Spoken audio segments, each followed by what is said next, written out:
Okay. So, selamat petang kepada semua. Okay, sebelum tu boleh tak cikgu minta on camera sekejap saja sebelum cikgu share slide. On camera sekejap. Okay. Hi Harlot, hi Daniel, hi Mirza, hi Helester, hi Esther, hi Fiona, hi Theo, hi Kat mungkin slow kot. Akmal, hi Akmal, Jezebel mungkin lain dia juga slow. Okay. So, selamat datang kepada semua. Okay, lama cikgu tak tengok muka masing-masing kan. So, cikgu harap semua orang berada dalam keadaan yang sihat dan kamu boleh off camera lagi nanti bila cikgu dah start share screen. Okay. So, cikgu akan start share screen dan mulakan kelas.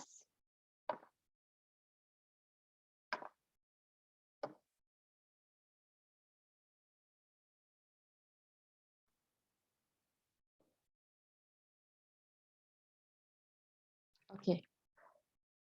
So hari ini adalah apa yang cikgu plan untuk hari ini kita buat. Yang pertama adalah cikgu akan tunjukkan satu video pendek, okay, yang menunjukkan, cikgu rasa cikgu dah show kot video ni yang menunjukkan betapa pentingnya lah kawalan kualiti ni dalam kehidupan kita lah. Tak semestinya dalam bidang elektronika, dalam bidang, tengok partisipan. Okay, dalam bidang otomotif, dalam bidang chemical, okay. So kawalan kualiti ni dia sangat penting. Tak kisah kamu menjual apapun, kamu produce apapun, dia memang akan dibuat, okay. So secara tidak langsung kawalan kualiti juga kamu buat juga di rumah. Contohnya bila kamu terima barang kan, bila kamu beli laptop, kamu beli tab, kamu beli handphone, memang kamu akan, bila penjual tu dah bagi kat kamu, memang kamu akan cek betul-betul sama ada dia betul-betul menepati spesifikasi yang sepatutnya ataupun tidak. Okay, itu adalah amalan penjagaan kualiti yang kita jalankan secara tidak langsung lah. So benda ni memang kita jalankan secara formal dan juga tidak formal. Okay. So cikgu akan buka satu video. Cikgu rasa kamu dah tengok. Okay, cikgu pernah share dekat grup.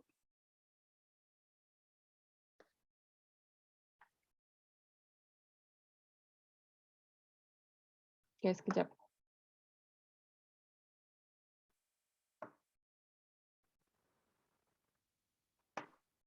Cikgu nak tanya satu boleh cikgu? Ya. QC itu apa? QC? QC itu maksudnya quality control. Oh, okey. Ya. Terima kasih cikgu.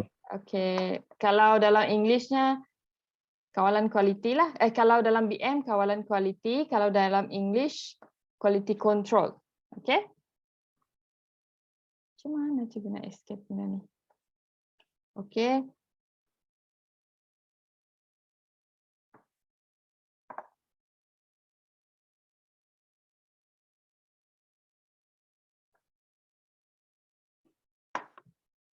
So ini adalah video. Okay, video yang cikgu dah show dekat kamu juga kan?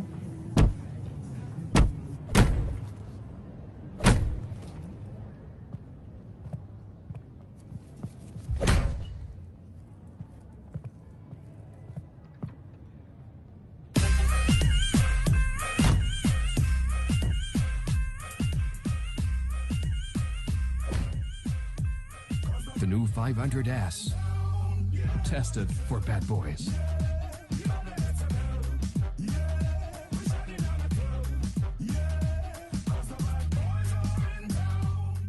Okay, so video ni memang dia menunjukkan betapa pentingnya kawalan kualiti lah. Cikgu rasa dia dah tunjuk secara sangat senang kan. Kamu pun boleh faham kenapa okay, dia punya konsep untuk kereta dia adalah untuk bad boys. So, what type of bad boys? Sebab lelaki tu jenis yang playboy kan. Selalu memainkan perasaan perempuan dan perempuan selalu pukul kereta dia. So, dia kena beli something kereta yang kuat lah supaya tidak cepat rosak. So, untuk memastikan kereta tu tak cepat rosak, dari peringkat kualiti tu orang kena check lah, orang kena buat testing. Okay, so itu maksudnya video ni lah. Okay, so menunjukkan betapa kawalan kualiti ni daripada semua aspek dia sangat berguna lah untuk kita. Okay, tak kisah dari segi apa-apa jualan lah, sama ada kereta ataupun TV ataupun handphone, semua sangat memerlukan kawalan kualiti. Okay, so untuk kita housekeeping, okay, kita housekeeping dulu, maksudnya cikgu kena ingatkan semula lah. Okay, so dalam grup, okay, dalam WhatsApp group, dekat bahagian description, memang cikgu dah sediakan link. Okay, link untuk kita punya Google Site khusus. So, cikgu harap semua orang dah save link tersebut. Okay, kenapa link tersebut penting? Sebab dalam Google Site ni, kamu akan ambil segala nota yang cikgu dah bagilah. Okay, segala nota dan juga link YouTube yang cikgu dah sebelum-sebelum ni lah untuk kamu rujuk. Okay, so dekat sini ada menunjukkan, kalau kamu rajin buka, boleh tunjuklah ada beberapa announcement. Okay, so ini biasalah apa kelas. And then yang paling penting sekali adalah pergi dekat bahagian pembelajaran teori, adalah link untuk kamu punya penilaian pengetahuan. Okay, okay, penilaian pengetahuan ni memang masuk dalam markah PB lah. So kamu kena lengkapkan juga. Okay, bagaimana dengan tugasan yang kita pernah buat? Okay, tugasan ni masih penting sebab dia menunjukkan betapa fahamnya kamu. Okay, menunjukkan setiap tahap tu, sebab kita memang ada tahap-tahap. So kalau topik 1, cikgu nak cek macam mana tahap, so cikgu akan bagi kita tugasan lah. Kalau untuk penilaian pengetahuan ni adalah untuk menguji tahap keseluruhan. Okay, so kita memang ada kuis 1, kuis 2, ujian pun cikgu dah ada 3 tahap. Iaitu bahagian 1, bahagian objektif, bahagian kedua struktur dan bahagian ketiga esei. So untuk cikgu terangkan nanti adalah untuk bahagian struktur dan esei lah. Okay, soalan dia lebih kurang macam tugasan, tak susah pun. Dan jika kamu pernah buat tugasan ataupun kuis, dia memang ulang semula soalan tersebut. Okay. Next adalah YouTube khusus, rasanya pun cikgu ada share dekat WhatsApp. Okay. So, kamu just boleh refer, kalau contohnya lah, cikgu pergilah.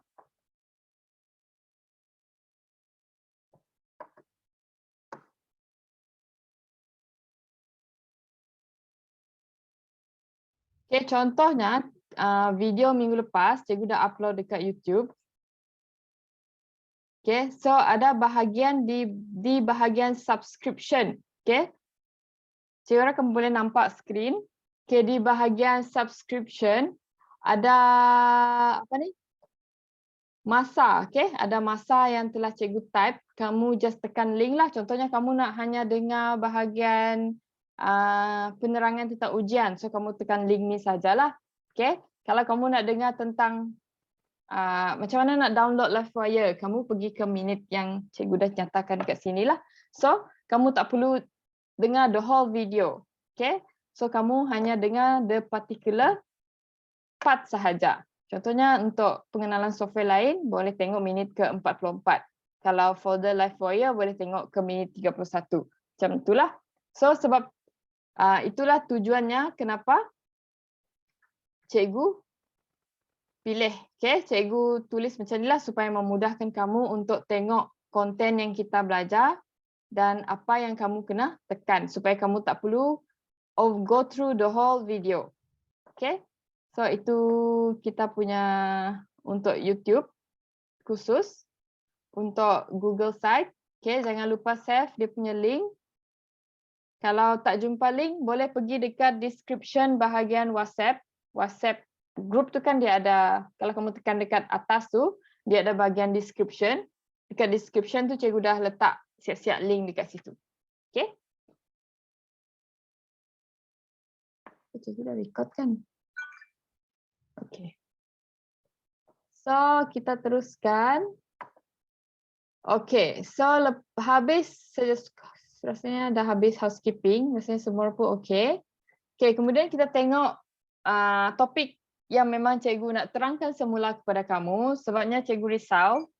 Okay, sebenarnya cikgu risau kamu tak dapat faham dan cara untuk buat kaedah kawalan kualiti ni. Okay, nama lain yang memang selalu keluar dekat kertas soalan, dia tulis kaedah kawalan kualiti.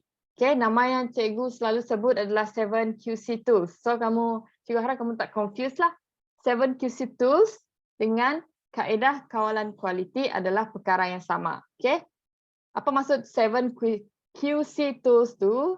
QC tu quality control, tools tu adalah alat. Okay, 7 alatan kawalan kualiti.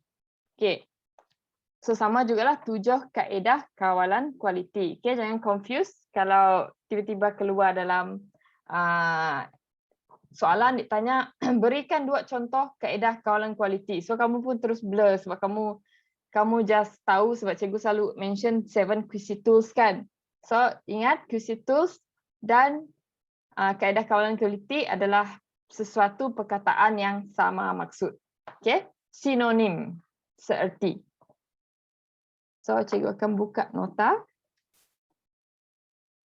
Cikgu akan terangkan dalam masa 20 minit, harap cukuplah, okay, supaya kita tak drag terlampau banyak masa. Okay, so cikgu ulang kaji semula. Kaedah kawalan kualiti kita dibahagikan kepada beberapa jenis, iaitu check sheet. Okay, kalau kamu tengok video yang cikgu tunjuk dekat awal-awal tadi, dia menggunakan check sheet. Kamu boleh nampak kan dia tulis something. Okay, so check sheet adalah sesuatu yang paling basic orang gunalah untuk kawalan kualiti, untuk check sama ada alatan tersebut ataupun kenderaan tersebut ataupun handphone tersebut mengikuti spesifikasi yang sepatutnya lah. Okay, itu adalah check sheet ataupun kertas senarai semak. Yang kedua adalah histogram. Histogram dia berdasarkan data yang dikumpul, and then kita ada gambar rajah Pareto. Okay, so kebanyakannya orang akan confuse antara histogram dengan gambar rajah Pareto sebab dia something yang lebih kurang rupa dia. Okay, dia macam graph bar tapi dia macam rapat antara satu sama lain, tak ada penjarakan struktur.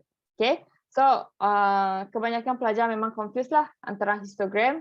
Tak semestinya pelajar lah, orang yang bekerja pun kadang-kadang dia confuse what type of graph yang dia nak guna, okay, untuk kawalan kualiti mereka. Okay, and then kita ada carta kawalan. Carta kawalan memang biasa digunakan dekat industri sebab carta kawalan biasanya memerlukan data yang banyak. Okay, so carta kawalan kalau kita nak cek 1, 2, 3 tu memang tak sesuai lah. Carta kawalan memerlukan kita cek untuk unit tu. Contohnya kalau dulu cikgu kerja, cikgu nak cek 100 unit. Okay, so untuk tengok konsistensi 100 unit tu, memang kami akan gunakan carta kawalan. Okay, supaya boleh tengok sama ada dia lebih kepada limit, low limit ataupun kurang daripada low limit ataupun lebih daripada upper limit. Okay, itu adalah carta kawalan. And then kita ada gambar rajah sebaran. Gambar rajah sebaran pun memerlukan data yang banyak. Okay, bukannya hanya 2-3 data saja. Kadang-kadang kalau 10 data pun dia memang tak sesuai untuk guna gambar rajah sebaran. Okay, gambar rajah sebaran memerlukan lebih 50 lah paling okey. So kita boleh nampak dia menjurus ke mana. Okay. Dan kita ada graf dan carta, yang ini basic yang memang selalu digunakan. Okay, and then kita ada gambar rajah sebab dan akibat. Okay, kenapa cikgu letak gambar rajah sebab dan akibat di bawah sekali? Okay, sebab di atas ni, okay, antara cikgu inilah. Okay, yang ni adalah kita mengumpul data. Okay, kita kumpul data tapi kita takkan tahu sebab apa data tu macam tu. Okay, itu adalah mengapa cikgu kumpulkan semua tu. Okay, so yang 6 tools ni adalah cara untuk kita kumpul data. Kumpul data, tengok dia okey ke tak, konsisten ke tak. Okey, lepas tu baru kita boleh analyze menggunakan gambar rajah sebab dan akibat. Okey, sebenarnya banyak lagi cara, okey, cara untuk analyze problem, tapi yang paling famous sekali adalah gambar rajah sebab dan akibat lah. Kalau cikgu kerja dulu pun memang kami akan guna gambar rajah sebab dan akibat untuk brainstorm, untuk cari punca masalah. Cari punca sesuatu masalah, okey? Even kamu menyertai pertandingan inovasi ataupun kamu nak join hackathon ataupun apa-apa pertandingan, memang dia akan, mungkin salah satu caranya boleh menggunakan gambar rajah sebab dan akibat lah. Okay, ataupun paling senang rajah tulang ikan. Okay. So ini adalah 7 QC tools yang cikgu terangkan tadi. Okay, ada 7. So kalau dia minta contoh 4, okay, confirm kamu boleh itulah senaraikanlah. Okay, so ingat balik 7 QC tools sama maksudnya dengan kaedah kawalan kualiti. 7 kaedah kawalan kualiti. Okay. So ini adalah, rasanya cikgu dah dah bagi tahu minggu lepas kan, minggu ataupun 2 minggu lepas tentang benda ni, cuma cikgu tak buat dalam bentuk slide, cikgu buat dalam bentuk Excel. Okay, yang ni cikgu betul-betul buat dalam bentuk slide supaya dia lebih jelas lah dan senang cikgu nak bagi nota. Okay, check sheet ni adalah sesuatu yang kamu check lah. Okay, so kalau ini kaedah dia gunakan batang macis ni, dia guna line. Okay, kalau yang kelima tu line melintang. Okay, macam ni. 4 line menegak ataupun line sengit sikit, yang kelima adalah melintang. Okay, itu adalah salah satu kaedah senarai semak. Ada juga yang buat just tick sahaja. Okay, itu depends kepada quality checker tu lah. Macam mana kita sebut? Bergantung kepada staff quality tersebut, macam mana dia paling senang dia nak buat untuk buat proses pengumpulan data. So, kamu kena tahu lah, kamu kena tahu tujuan kenapa kita guna senarai semak. So, paling senang mengumpul data itu adalah tujuannya dan membolehkan data direkod dengan mudah dan tepat dan cepat juga. Okay. And then kita ada histogram. So, seperti yang cikgu cakap tadi, histogram dia lebih kurang macam gambar rajah Pareto. Okay, so kamu kena tahulah apa beza histogram dengan gambar rajah Pareto. Okay, kalau histogram, dia adalah graf taburan kekerapan ataupun frekuensi. Frekuensi itu maksudnya kekerapan lah. So, mengetahui keganjilan. Okay, kalau kamu tengok sini yang paling ganjil ni warna pink lah. Ataupun warna purple.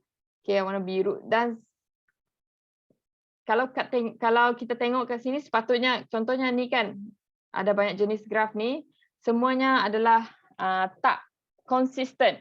Okay? Apa yang kita boleh cakap tentang graf ni adalah dia tak konsisten.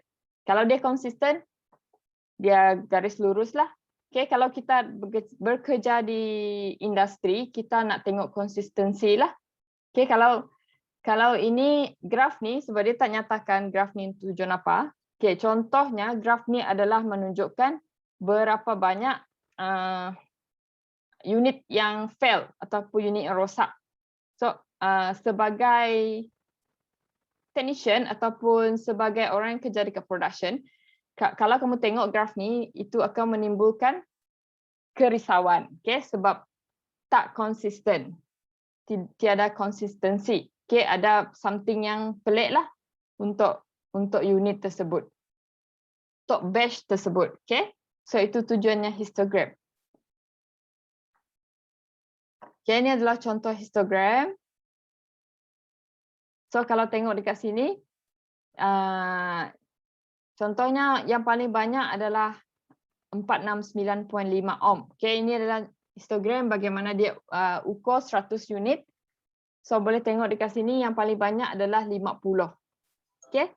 So, kalau bos kamu tengok ataupun kalau customer tengok graf ni, dia akan tanya, kenapa dekat untuk ukuran 469.5 ni, kenapa dia banyak dekat sini? Kenapa yang lain tu sikit? Okay, itu salah satu benda yang akan dia tanya lah. Kenapa dia tak konsisten? Kenapa banyak jenis bacaannya, nilai ukuran yang dia dapat? Okay, so itu salah satu yang akan ditanya kalau customer ataupun kalau supervisor ataupun engineer, dia akan tanya kepada technician yang jaga production lah, kenapa tak konsisten dari segi ukuran untuk 100 unit tersebut. Okay, and then kita pergi kepada carta Pareto. Okay, so tujuan carta Pareto adalah untuk menentukan masalah utama. Okay, so kalau histogram tadi, dia hanya untuk mengumpul data. Okay, dia kumpul data, lepas tu dia tengok apa yang ganjil dekat histogram tersebut. Sama ada graf dia okey ke tak. Okay, untuk gambar rajah Pareto adalah untuk menentukan masalah utama. Okay, kalau dia berkaitan dengan masalah utama, yang paling sesuai adalah gambar rajah Pareto lah. So kalau tengok dekat sini, table ni menunjukkan ada cala, longgar dengan kemek. Okay, kita boleh tengok yang paling banyak sekali unit yang terjejas adalah bahagian kemek, kan? So automatically bahagian kemek akan berada di paling tepi sekali sebab dia adalah masalah utama. Okay, itu adalah carta Pareto. Dia menentukan masalah utama dan juga mengkelaskan masalah mengikut kepentingan. So bila orang tengok graf ni, dia tahu, okay, so kita kena cari punca masalah untuk yang utama ni lah, iaitu kemek pada bahagian bucu.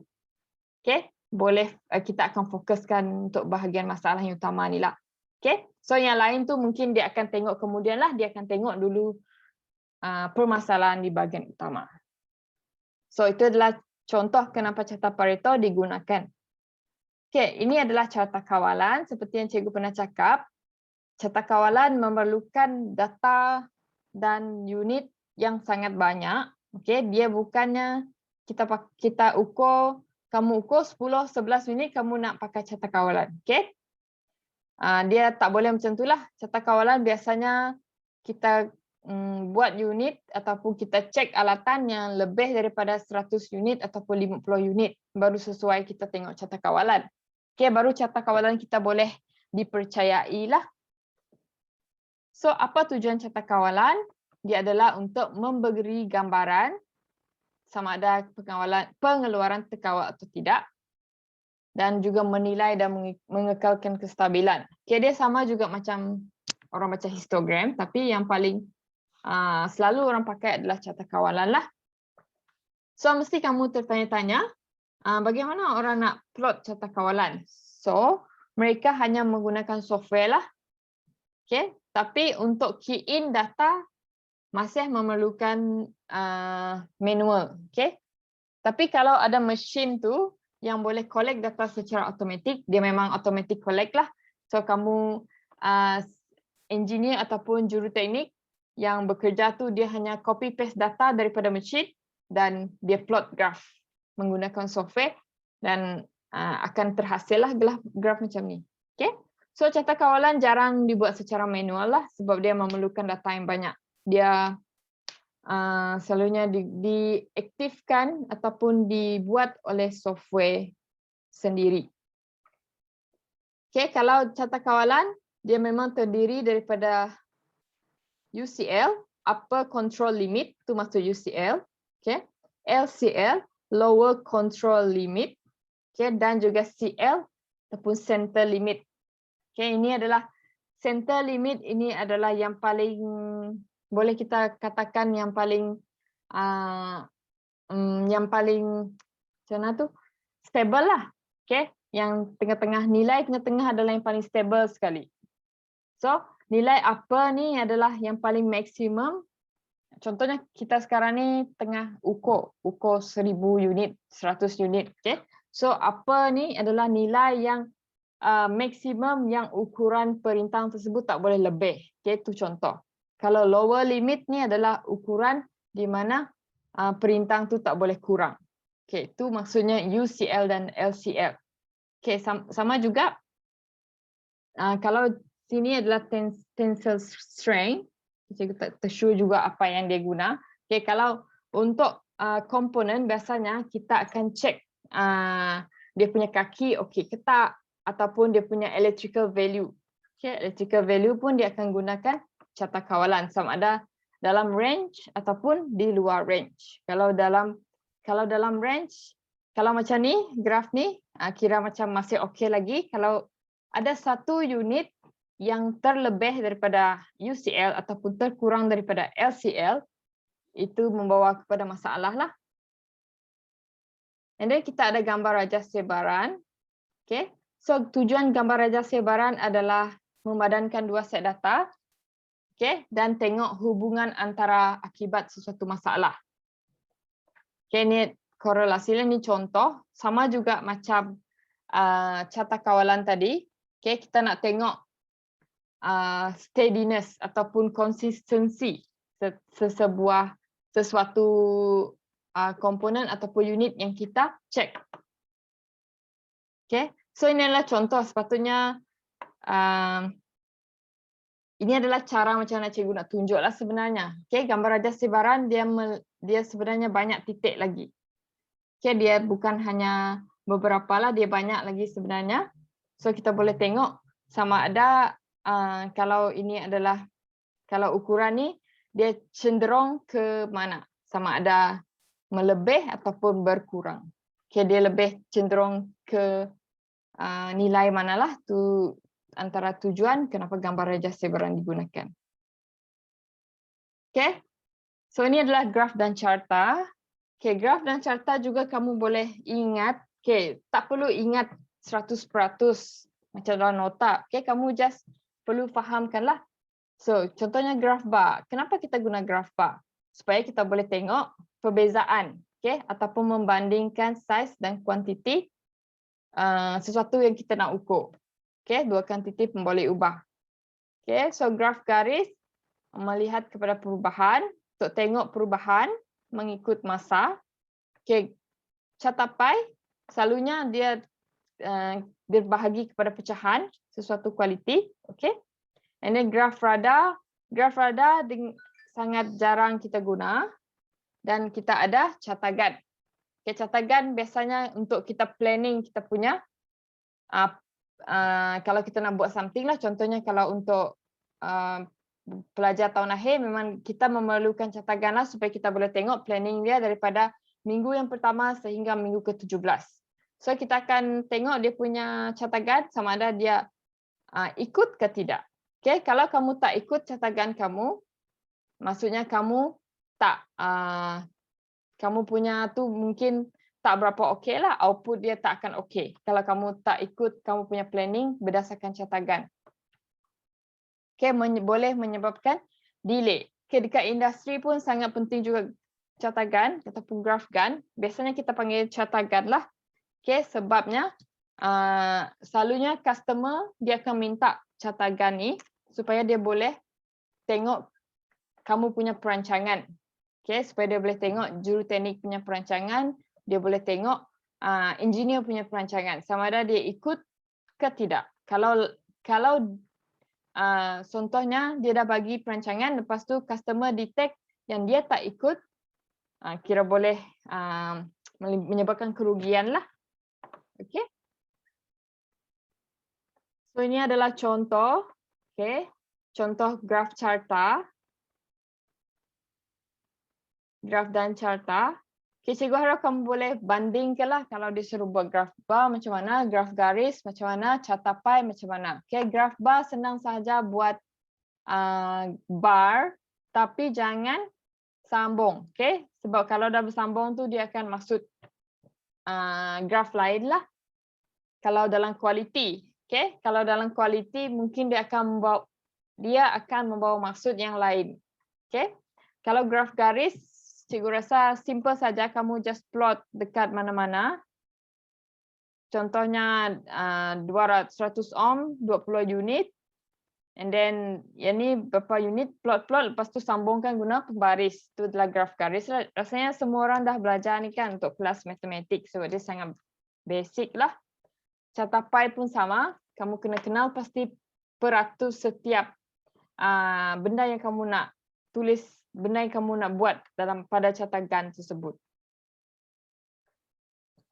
Okay, so yang paling benda yang paling apa ni? Okay, nanti dalam soalan, dalam soalan penilaian pengetahuan, dia akan suruh kamu plot graf biasa, graf bar biasa, tetapi melibatkan dua data, melibatkan satu data, tapi tahun yang berbeza.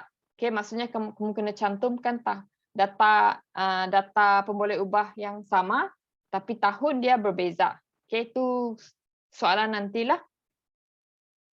Dan juga gambar raja sebab dan akibat. So kamu kena tahulah macam mana gambar raja sebab dan akibat. So gambar raja sebab dan akibat juga dikenali sebagai fishbone diagram ataupun Ishikawa diagram, antara itulah. So apa tujuan dia gunakan untuk kita tahu akibat? Selalunya akibat yang kita tu adalah apa yang kita nak tengok adalah dia punya sebab, faktor. Apa yang kita dah awal-awal adalah kesan dia. So kita nak tahu apakah possible sebab untuk akibat yang berlaku. Contohnya dekat sini komponen selalu hilang. So apa kemungkinan sebab kenapa dia berlaku? So macam itulah. So untuk buat catat sebab dan akibat dia ada format dia sendiri. So kamu tengok dekat gambar rajah ni. So dia punya kesan adalah pengeluaran kurang daripada 500 unit. Yang ini selalu memang akan diberilah. Kalau dalam soalan, akibat akan diberi. Yang kamu kena cari adalah dia punya sebab. So untuk faktor sebab, dia akan bahagikan kepada 5 lagi. Sama ada yang pertama adalah manusia. Manusia, bahan, ataupun dalam English material, and then kaedah, kemudian mesin, dan alam sekitar. Kalau 4 saja pun dah okey. Kalau 5 pun dah okey. So kamu kena ingatlah benda ni. Kamu kena kaji manusia, lepas tu mesin, lepas tu bahan yang digunakan, and then alam sekitar dia, and then bagaimana kaedah digunakan. Itu antara sebab utama. Lepas tu yang bawah ni, saya rasa tak berapa jelas. Yang bawah ni, baru kamu kena brainstorm. Kamu kena fikirkanlah mengikut apa yang boleh terjadi, kemungkinan terjadi. So daripada kemungkinan ni baru kita boleh detect. Baru kita boleh detect kita punya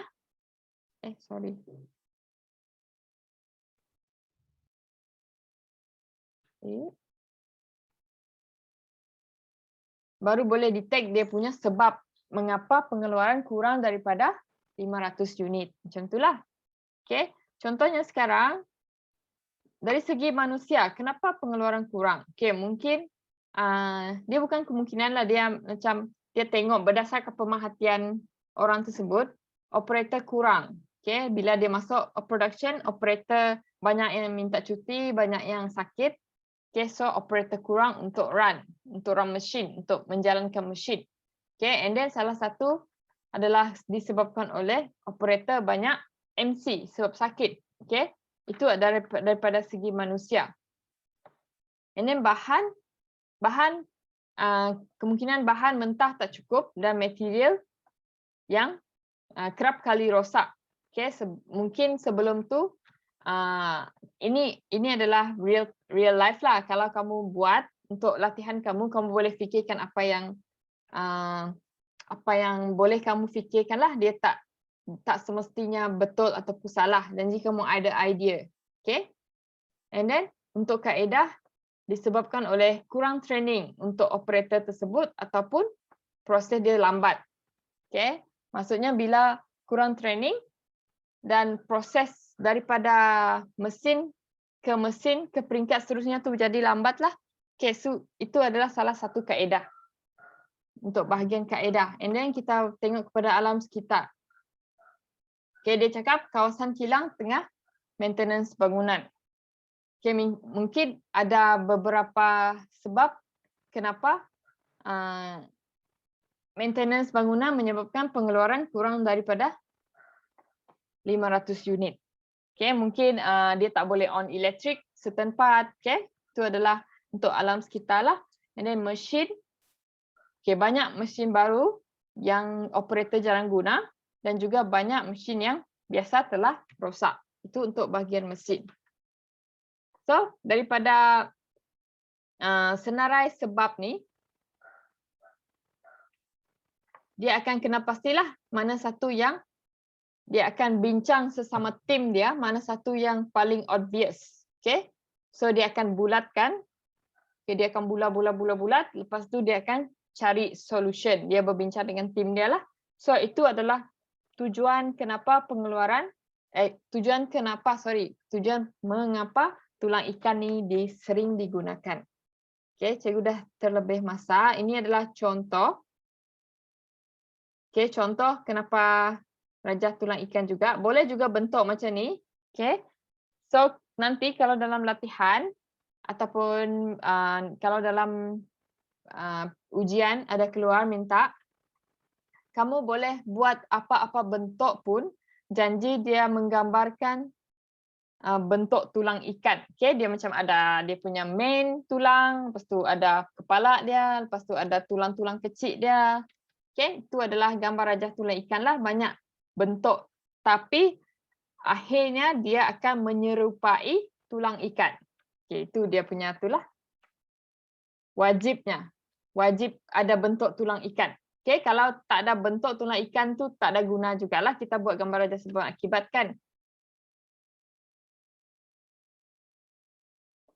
Okay, ada beberapa orang ni. Okay, Lian pun ada. Okay, kita ada 15 orang yang datang. Okay, so kita dah pergi kepada soalan. Okay, so soalan ni kamu boleh study nanti sebab mungkin dia akan keluar sama macam ujian, mungkin dia akan lain. Okay, tapi dia lebih kurang lah. Okay, anda merupakan salah seorang pegawai di kilang bla bla bla bla. Kilang ini beroperasi mengeluarkan komponen transistor. Okay, so bila tengok jadual ni, kita boleh tengok ada dua data. Ada contohnya untuk bulan Januari, dia tengok bandingkan data pada tahun 2011 dan juga tahun 2012. Okay, soalannya, lukis satu graf yang sesuai untuk menunjukkan pengeluaran transistor pada tahun 2011 dan 2012. Okay, apa graf yang paling sesuai? Yang paling simple kita boleh pakai adalah graf bar. Okay, cuma macam mana kita nak susun graf bar tersebut? Sebab ada dua data kan? Okay, kalau orang tu jawab 2011 dia buat graf lain, 2012 dia buat graf lain, automatically salah lah. Okay, sebab tujuan kita nak buat graf adalah nak tengok perbezaan antara 2011 dengan 2012. Sebab tu ada 2 tahun. Kalau dia nak tengok setahun saja, dia tak perlu tunjuk pun untuk the next year tu. Okay, itu tujuan, itu salah satu pentingnya untuk kita tahu macam mana nak analyze data lah. Okay, kalau dia bagi 2 tahun, maksudnya kita kena bandingkan 2 tahun tu. Okay, so kalau dia bahagi 1 tahun sahaja, graf bar juga sesuai. Okay, cuma dia nak tengok perbezaan antara bulan, 12 bulan tersebut. Okay, itu adalah contoh kalau dia nyatakan 1 tahun sahaja. Okay, so data ni adalah diberi kalau soalan tanya, dia beri pada soalan lah.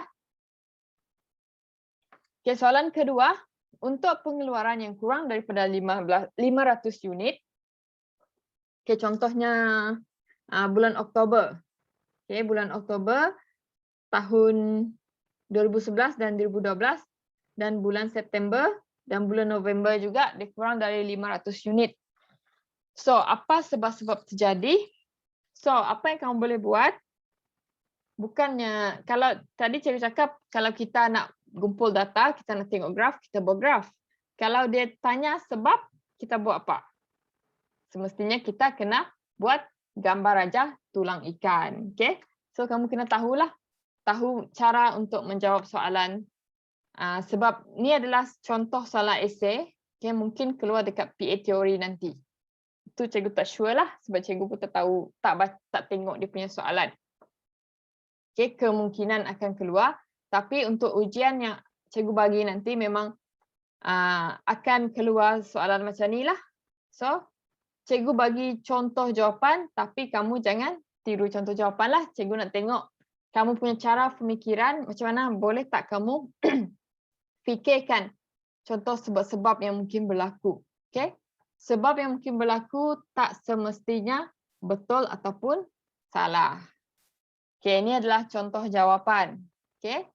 So, bendanya kamu kena, kalau untuk Januari, Februari, Januari dia plotkan untuk 2 tahun. Okay, ini adalah cara yang betul lah. Untuk Januari, plot 2011, 2012. Februari pun sama. So, kita boleh tengok perbezaan lah antara 2011 dan juga 2012. Okay, itu salah satu kenapa pentingnya graf bar ni lah, boleh tengok perbezaan. Okay, kalau soalan tanya macam ni, harap kamu dapat jawab.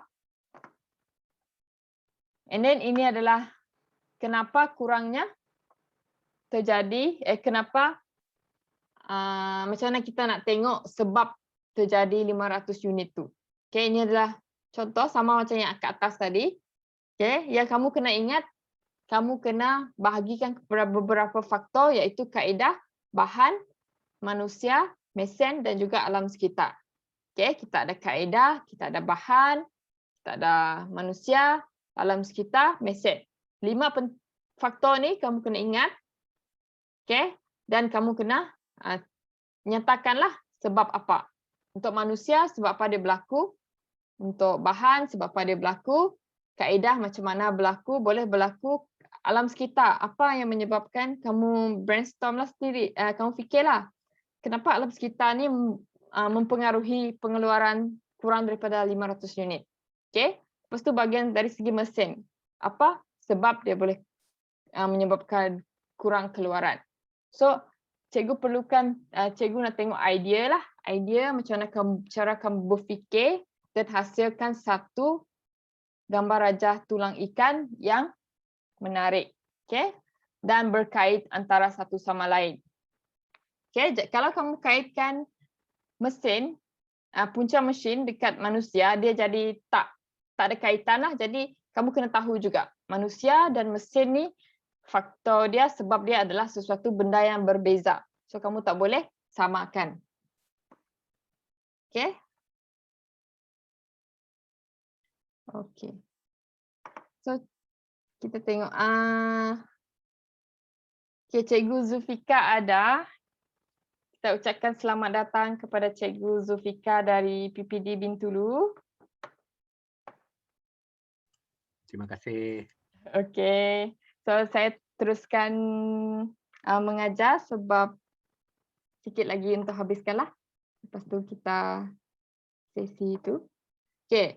Untuk seterusnya adalah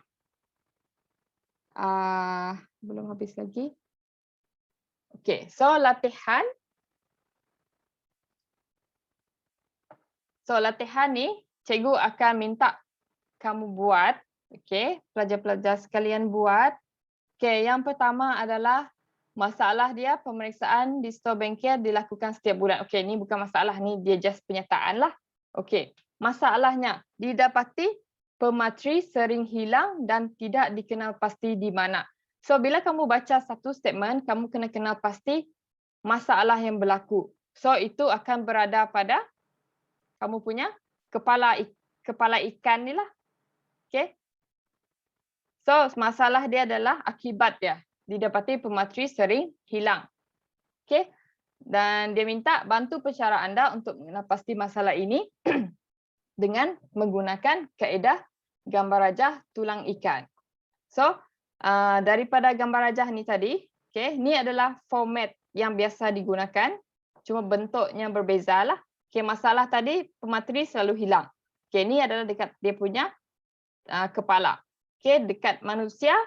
And then kamu tahulah manusia ni memang dia faktor yang sentiasa orang tengok. Okay, manusia. Kenapa? Okay, and then bagian mesin kenapa? Bahan, kaedah alam sekitar. Okay, kamu kena kaitkan setiap faktor utama tersebut dan cari sebab kenapa. Okay, sama juga dengan soalan nombor 2. Okay, bilik kuliah adalah tempat berlakunya PDPC teori. Setiap kali PDPC, pensyarah mendapati bahawa marker pada whiteboard seringkali hilang dan perlu diganti baru. Okay, so masalah dia dekat sini adalah marker dan whiteboard seringkali hilang. Okay, so ini automatically berada dekat kamu punya kepala ikan tersebut. Okay, so kamu kena brainstorm lah. Sebab kita sekarang ni musim pandemik kan, kamu tak boleh brainstorm dengan kawan-kawan. So kamu kena brainstorm dengan diri sendirilah. Kamu kena fikirkan kenapa, kalau dari segi manusia, kenapa dia berlaku. Kalau dari segi alam sekitar, kenapa dia berlaku. Macam itulah. Okay, so tujuan kenapa cikgu buat macam ni adalah untuk supaya kamu boleh praktis guna gambar rajah tulang ikan. Okay, so gambar rajah tulang ikan ni sangat bergunalah, tak semestinya untuk subjek ni. Untuk subjek yang lain juga sama. Okay, contohnya subjek contohnya buat lukisan kan. Kenapa lukisan kamu seringkali tak lurus. Okay, so kita tengoklah apa faktor-faktor dia. Macam itulah. So gambar rajah tulang ikan memang sangat famous digunakan lah. Tak semestinya dekat industri pun dia akan pakai. Di mana-mana pun dia akan pakai. Okay, sebenarnya ada kaedah lain lagi, tapi yang paling sering kali digunakan adalah gambar rajah tulang ikan. Okay, so kita pergi kepada soalan. Okay, cikgu harap semua orang masih berada di sini. Cikgu stop share dulu. Okay. So cikgu akan, macam yang cikgu cakap, untuk memastikan kamu betul-betul faham, sebab benda ni adalah sangat penting. Okay, cikgu akan tanya soalan. Yang pertama. Okay, yang tanya soalan tu bolehlah buka buka mic. Yang jawab soalan nanti boleh buka mic dengan buka cam. Okay, kecuali kalau lain tak okey lah, sebab musim hujan kan hari ni, tiba-tiba hujan. So ada beberapa tempat dia cakap lain tak okey. So berikan 3 contoh kaedah kawalan kualiti. Okay, soalan ni cikgu nak, boleh tak Eldon tolong jelaskan, berikan kepada cikgu contoh kaedah kawalan kualiti. Eldon ada di sini?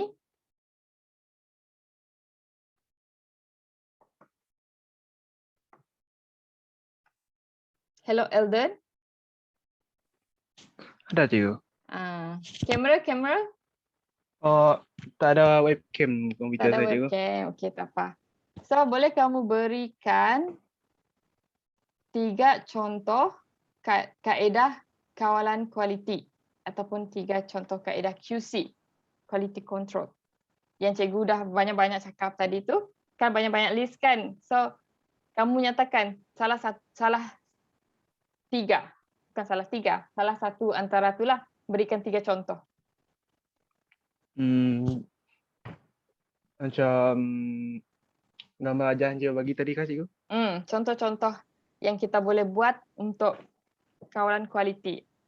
Antaranya ialah carta kawalan, Hmm. graf dan carta dan histogram. Yes. Okay. So nanti bila ada soalan, nyatakan macam itulah. Okay. So soalan dia akan ada 2 jenis, sama ada dia tanya kaedah kawalan kualiti ataupun alatan kawalan kualiti. Okay. So kamu jangan confuse dia punya term, sama sahaja. Okay. Soalan seterusnya adalah apakah kegunaan carta Pareto? Lester, boleh tolong cikgu? Kegunaan carta Pareto. Tadi cikgu dah nyatakan apa guna carta Pareto. Mana kamera Lester? Tak dapat juga. Okay. The background saja. So, Lester tahu tak apa kegunaan carta Pareto? Sekejap, cikgu. Okay. Carta Pareto, carta yang ringkas untuk menentukan masalah utama, menjelaskan masalah mengikut kepentingan. Betul. So, ingat carta Pareto biasanya masalah yang paling utama berada di tepi sekali. Okay, dia memang nak cari apa masalah utama untuk sesuatu masalah tersebut. Lepas tu dia akan fokuskan untuk selesaikan masalah tersebut. Okay, itu adalah kenapa kita selalu tengok orang guna, kenapa kita menggunakan carta Pareto. Okay, soalan seterusnya. Apakah perbezaan di antara carta Pareto dan histogram? Okay, boleh minta Esther. Perbezaan di antara Pareto dengan histogram. Histogram untuk mengetahui keganjilan di dalam proses pengeluaran, Okay. mengesan sama ada produk berada dalam nilai standard, lebih lebar keluasan serapan dan lebih rendah kualitinya, manakala carta Pareto Ya. untuk mengkelaskan masalah mengikut kepentingan. Untuk mengkelaskan masalah utama. Okay. So, betul jawapan kamu. Okay, so carta Pareto dengan histogram dia nampak sama tapi dia berbeza. Okay. Bentuk dia memang lebih kurang. Tapi kalau carta Pareto, masalah yang paling utama adalah dia akan berada di sebelah kiri sekali. Kalau histogram, dia just kumpulkan semua data dan kita tengok sama ada data itu adalah konsisten ataupun tidak. Kita nak tahu masalah lah dan tengok daripada histogram tu dia tengok konsisten ke tidak. Kalau tak konsisten, dia kena fikirkan sebablah kenapa tidak konsisten. Okay. So, soalan seterusnya. Apakah kegunaan gambar rajah tulang ikan? Okay, ini yang selalu cikgu sebut tadi lah. Tio, boleh tolong cikgu jawab?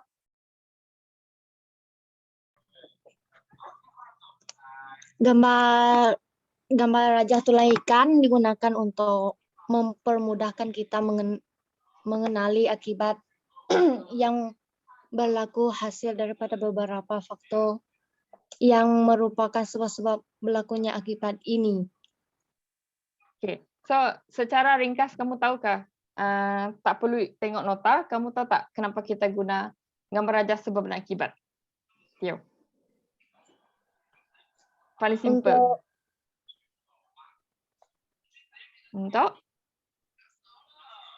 Untuk mencari sebab kecil. Ya, betul. Kenapa kita guna gambar rajah sebab dan akibat? Gambar rajah tulang ikan adalah kerana kita nak cari sebab. Okay? Sebab kita dah ada dia punya akibat kan. Kita dah ada masalah. So, kita nak tahu sebab dia kenapa. So, itu adalah salah satu penerangan kenapa, apa kegunaan gambar rajah tulang ikan lah. Okay, thank you Tio. So, cikgu rasa semua orang dah faham sebab benda ni cikgu dah explain few times. Okay. So, untuk kita faham benda ni memang kita kena tengok banyak kali lah. Okay, kita kena baca banyak kali dan kita kena gunakan juga. Okay, kalau kamu just baca tapi kamu tak guna, memang agak susah untuk kita faham. Okay, memandangkan dia banyak jenis. Banyak tools kan. Okay, daripada kertas naresema sampailah gambar rajah sebab dan akibat ni. Okay, sekarang ni cikgu rasa kamu dah faham. Okay, kenapa kita guna benda ni.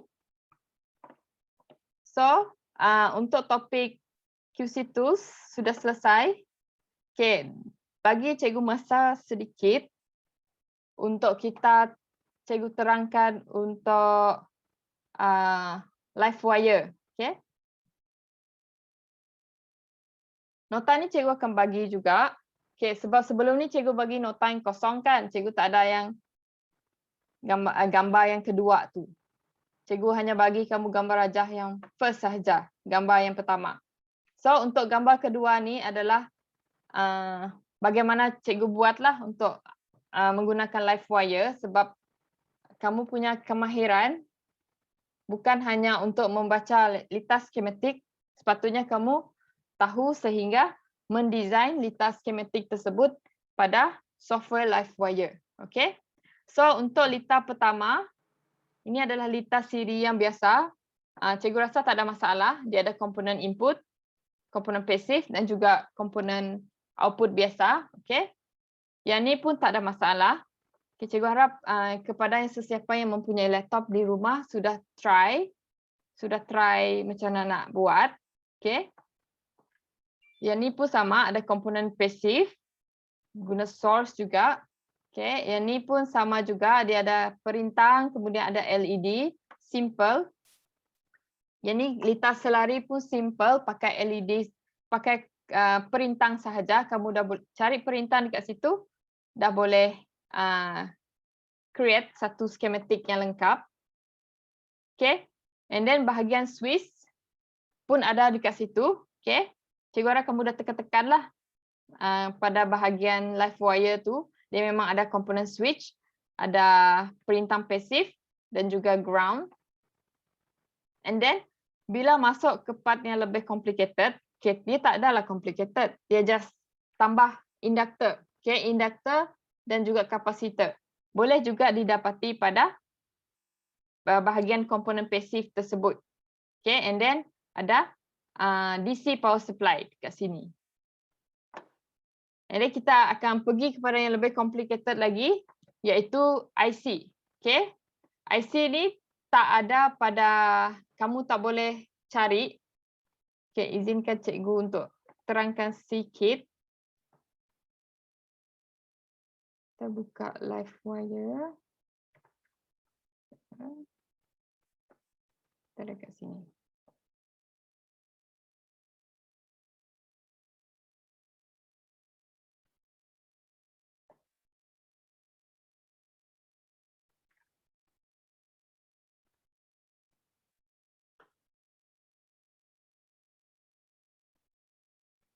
So bila kamu buka live wire, dia akan keluar macam ni kan.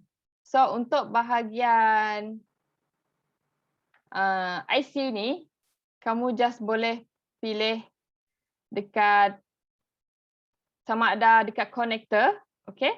Single inline dia bentuk macam ni lah. So untuk sama yang macam IC, kamu boleh pilih dual inline, okay?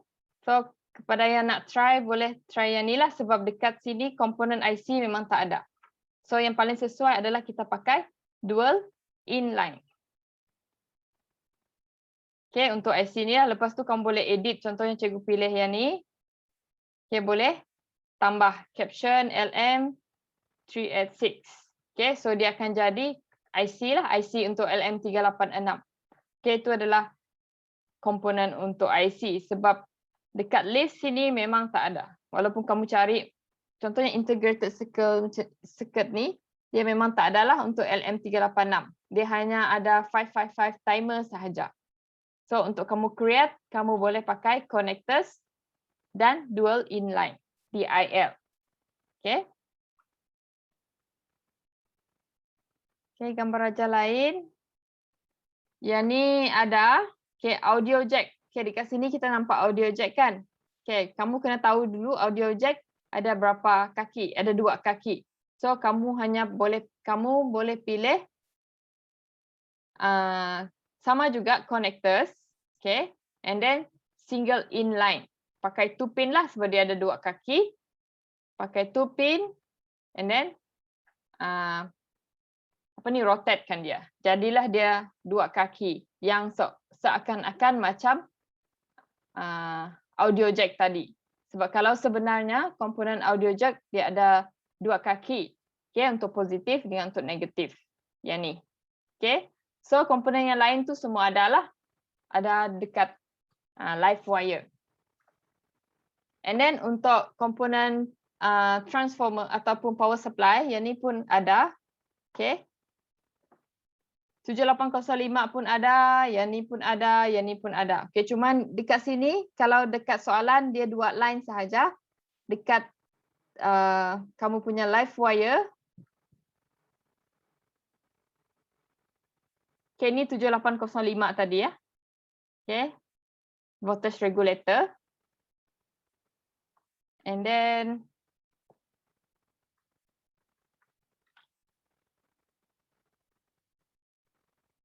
output components, okay. Dan kita ada diode dekat sini, bridge rectifier dekat sini. So kamu boleh carilah. So dia sangat simple. Kamu just pilih, klik-klik, lepas tu cari. Okay, kamu kena rajin untuk tekan setiap button tu lah untuk tengok apa komponen yang ada. Okay. So bila dah dapat semua komponen, baru kamu sambungkan semua dan dapatlah satu litar skematik yang lengkap. Okay. Cuma yang tak lengkap sini adalah satu komponen, iaitu ground. Okay. Ground untuk litar skematik sangat penting lah. Kalau cikgu lah, cikgu tak sure kalau cikgu lain. Tapi kalau bagi cikgu, litar skematik pun perlu ada ground. Sebab kalau kamu buat simulation, kalau tak ada ground, dia memang fail lah. Lepas tu, kalau kamu buat litar sebenar, memang kena ada ground. Kalau tak ada ground, kamu punya litar tu cepat rosak. Ataupun komponen-komponen dalam tu dia cepat panas. Okay? Sama ada dia cepat rosak ataupun dia tak berfungsi langsung. Sebab itu, kita kena guna ground lah. Kita kena ada something untuk ground. Groundkan kamu punya litar. Okay? So, cikgu rasa itu topik, itu sahaja topik untuk minggu ini. Okay, cukup untuk cikgu cover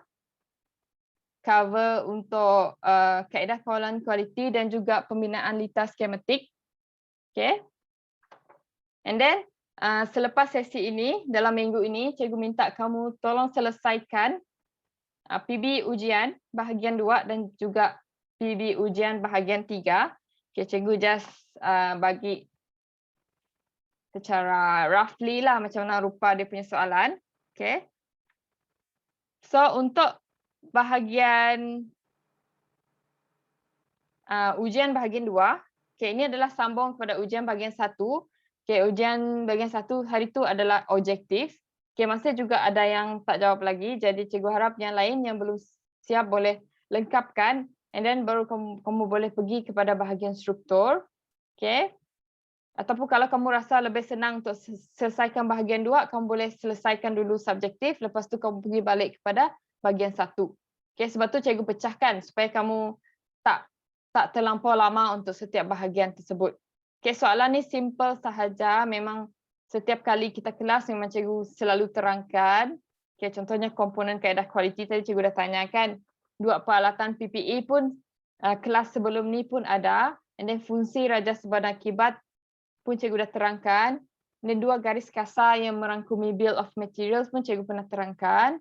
And then maksudkan oleh tindakan dalam proses kawalan pun kamu boleh jawab secara general knowledge. Okay, memang kita tahulah kenapa perlunya tindakan dalam proses kawalan. Okay, so itu adalah untuk bahagian 2. Kamu just bagi yang guna laptop boleh type. Okay, bagi yang pakai phone kamu kena type jugalah. Okay. So untuk bahagian 3, okay, bahagian 3 adalah bahagian esei. Okay, so bahagian esei sebab kita tak ada sediakan platform untuk jawab, so kamu kena berdasarkan soalan ni, kamu kena upload. Okay, pertama kamu kena lukis graf, okay, and then lepas lukis graf kamu kena upload dekat bahagian lain lah. Ada dia punya, cikgu bagi contoh.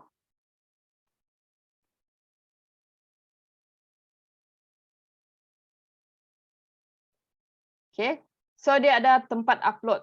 Okay, add file, just add file macam biasa, and then drag lah ataupun select file daripada laptop ataupun daripada kamu punya image pada handphone. Okay, biasanya lepas kamu buat, kamu putarkan gambar kan? So, boleh select daripada situ. Okay, sama juga dengan ini. Okay, ini adalah lukis graf, yang ini adalah gambar rajah sebab dan akibat. So, kamu kena add file. Kalau pakai laptop, select daripada laptop. Kalau pakai handphone, select daripada image pada galeri handphone kamu. Okay? So, cikgu rasa itu sahaja. Cikgu harap tak drag masa terlampau banyak. Sebab planning kita habis pukul 6.05 minit. Okay, hanya 4 minit masa berlalu. Okay, so ada apa-apa soalan daripada semua? Sebelum tu cikgu nak ucapkan selamat datang kepada Cikgu Zulfika daripada PPD. Okay, terima kasih sebab sudi datang ke kelas kami pada secara maya pada petang ini. Okay, so para pelajar boleh buka kamera sekejap.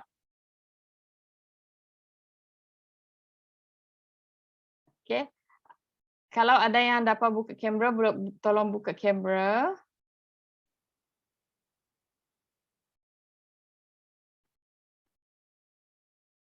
Okay.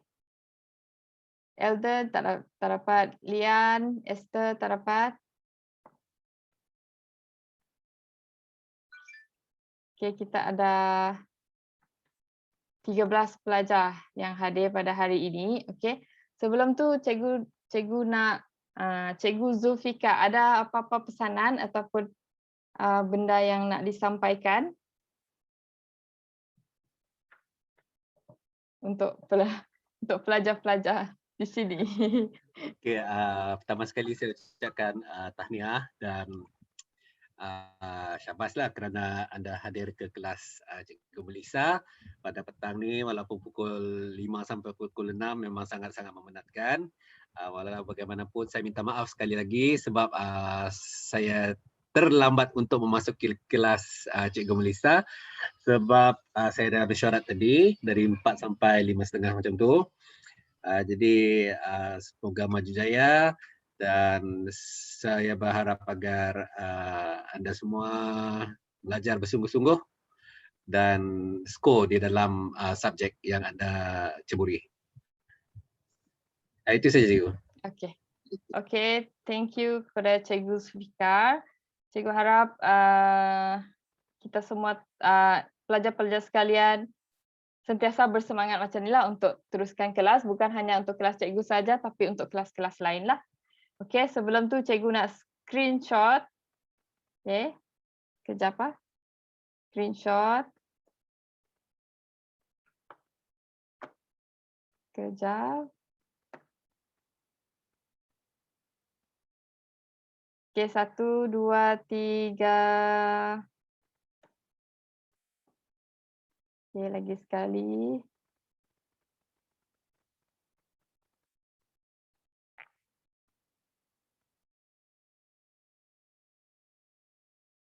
Satu, dua, tiga. Okay.